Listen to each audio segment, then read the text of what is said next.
Hello, this is As the World Burns. I'm your host, Randall Burns.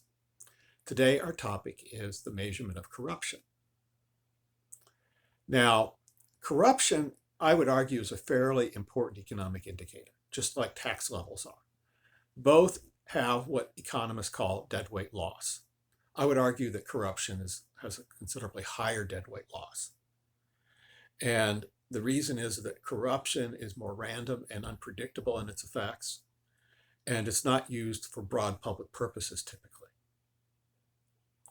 Now, the dominant measure of corruption is called the Corruption Perceptions Index. This is one, you can find a Corruption Perceptions Index for every country. They all have them, okay? The United States is not at the top of lack of corruption by any means.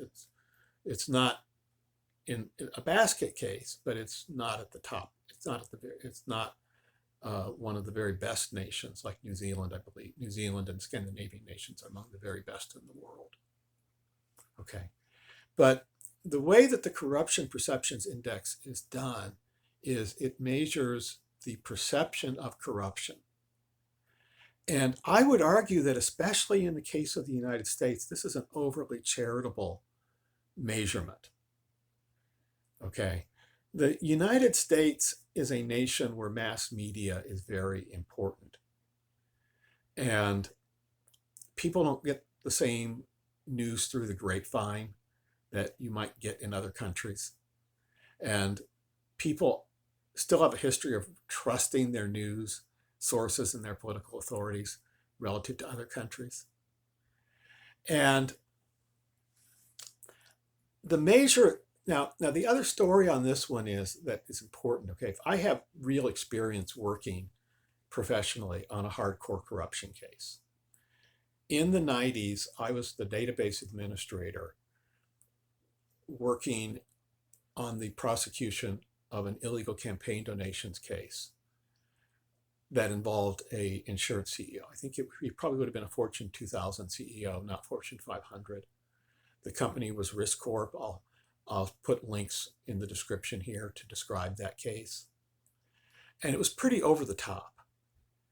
Okay, what we had a case where an insurance CEO was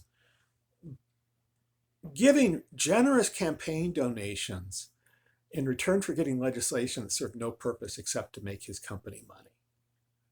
Now, I would argue that is a case of very intense corruption, okay? But it's not something that the Corruption Perceptions Index would necessarily measure because it barely got in the news. It was local news in Florida. Okay, what I didn't realize at the time was that a lot of my job description was to help keep it out of the news. Okay, I was told, we got to get a conviction fast, right? And the reason why they wanted to get a conviction fast, I look in retrospect, was they needed to get it out of the papers. That's why the insurance commissioner in Florida was calling my boss's boss every day, practically, is he was under very intense political pressure to make this go away. And the best way to make this go away was to get this insurance CEO to plead guilty.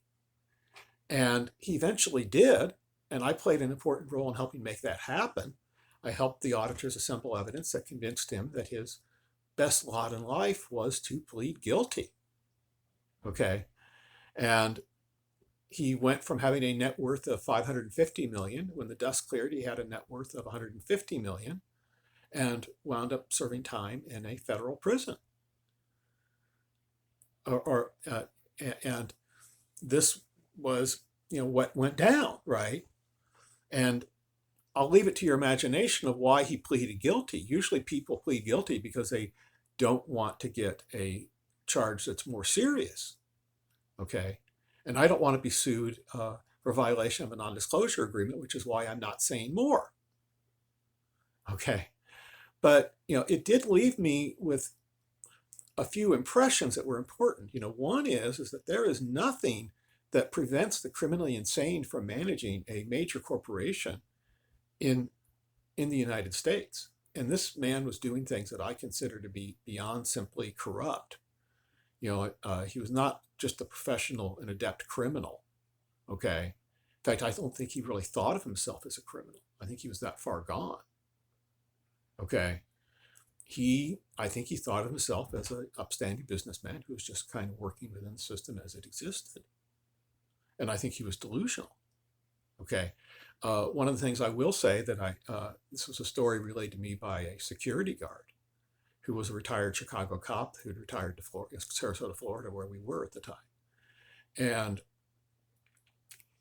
the last act of Bill Griffin on his way out of the company was to attempt, according to the security guard, was to attempt to steal office furniture.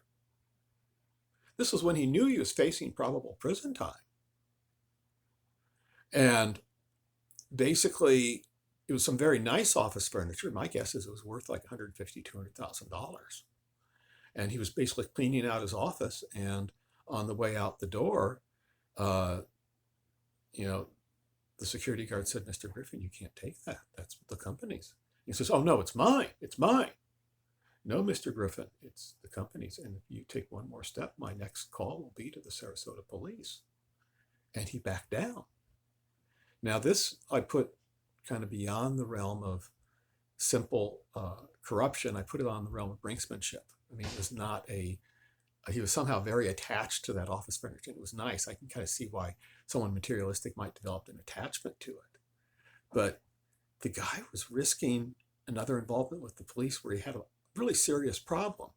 And a adept criminal, in my estimation, would kind of know when to back down on something like that. I mean, I've worked in environments where we had professional criminals around, and that's just my read on these people. This guy was not, I put him in the realm of a nutcase on this one. Okay. And he was managing a pretty large company with a lot of other people's money involved. And why was this done? Well, one, no psychological examination for being an officer in a publicly traded company, just none whatsoever. And not even a substance test.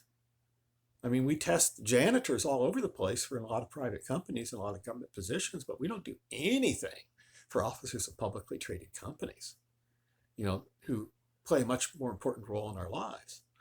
And what this gets back into is the whole issue of endemic corruption. Okay, I would argue that it's actually a lot more endemic in the upper echelon. So the U.S. does not yet have a low-level corruption problem. It has a high-level corruption problem.